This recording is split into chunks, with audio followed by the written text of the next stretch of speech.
definition you could have. So I've been toying around with the idea of Freemasonry is essentially the art and science of speculative temple building, because it's masonry, right? But so I need to talk about that first. Is like, people don't understand, well, people who are not either an operative stonemason or a speculative Freemason probably don't know what the difference is. So the difference is this: an operative stonemason quarries, raises, dresses, fits worked stone in accordance with an architect's plan into like a temple or a church or a cathedral or whatever, you know.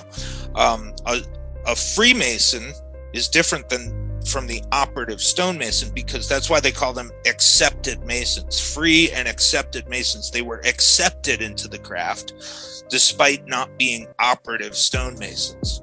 And this happened, you know, in the late medieval, early modern period. Sometime around then, they started accepting speculative Freemasons into the craft. So a Freemason is a speculative temple builder. He doesn't build operative cathedrals and temples, etc. So that means Freemasonry, as opposed to stonemasonry, Freemasonry is the art and science of speculative temple building, and all the things that sort of entails. So I think it's a little more, while it is more specific, it's also somehow more inclusive of what the craft entails, the speculative craft entails, like astronomical orientation, things like that, whatever.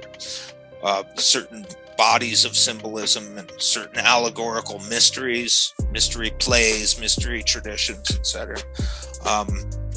So you asked about that, differentiating that, what I mean by Freemasonry and what we mean by a Freemason.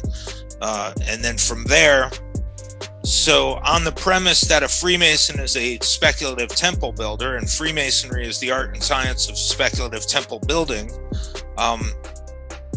we talk about, if it's not a brick and mortar physical temple, then what precisely are we building as temple builders?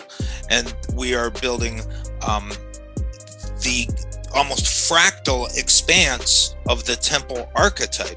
And what I mean by this is, well, now we have to define our terms once again, because archetype is a term that's used pretty loosely, pretty freely, and thereby pretty meaninglessly. So we have to define that a little bit. So when I say archetype, I mean it in the sense of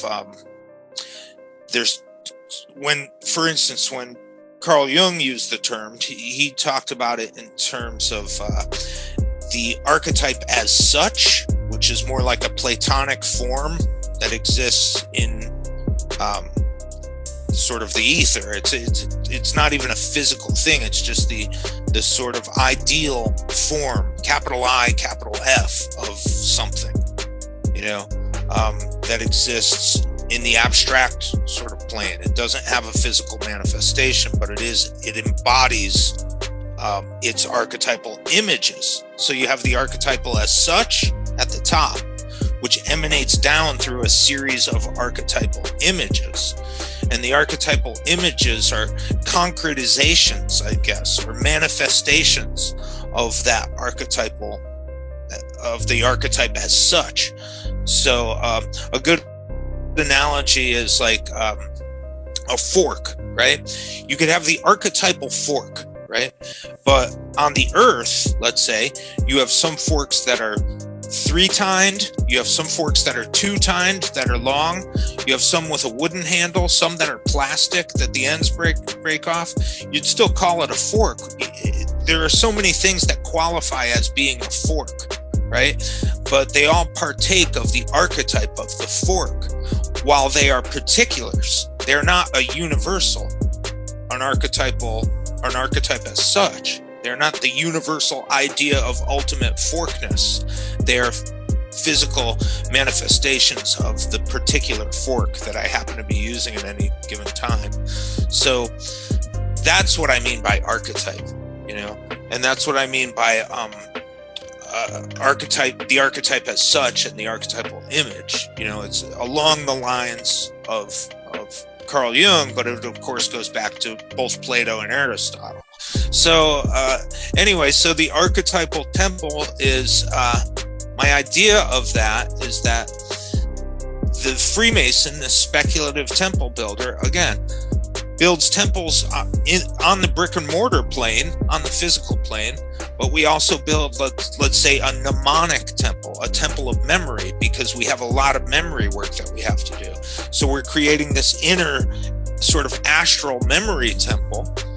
We're creating an intellectual temple because we work with the 7 liberal arts and sciences in the 2nd degree, which helps us to erect this intellectual temple.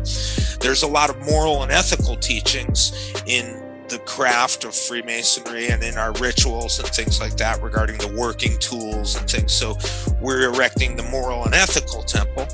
There's also the celestial temple, that we say that house not made with hands, eternal in the heavens. So, and there are many other degrees from density to rarity, from the densest, most, just physical temple that lodges meet at downtown. But there is also the memory temple, the egregorical temple, to which all Masons sort of project, and create this group egregorical temple. The moral, the ethical, the intellectual, the astral, the cosmic, the celestial, house not made with hands, So you can see that there's this metaphysical ladder, essentially. And that to me is the value of Freemasonry in a nutshell. The value of speculative Freemasonry is that by design, I argue, we're erecting this ladder, this hermetic ladder, by which we go from the densest, most material plane upon which we are all born, and through this sort of almost theurgical process of filling in the fractal spaces till we get to the most rarefied abstract plane of the celestial realm, the angelic, or whatever you care to call that. If you're a Kabbalist, you would call it absolute. If you're Christian, I guess heaven, right? There's if you're Muslim, paradise or something, so there's this. That's what I meant by the archetypal temple, and that's what I mean by my proposition that Freemasons are speculative temple builders.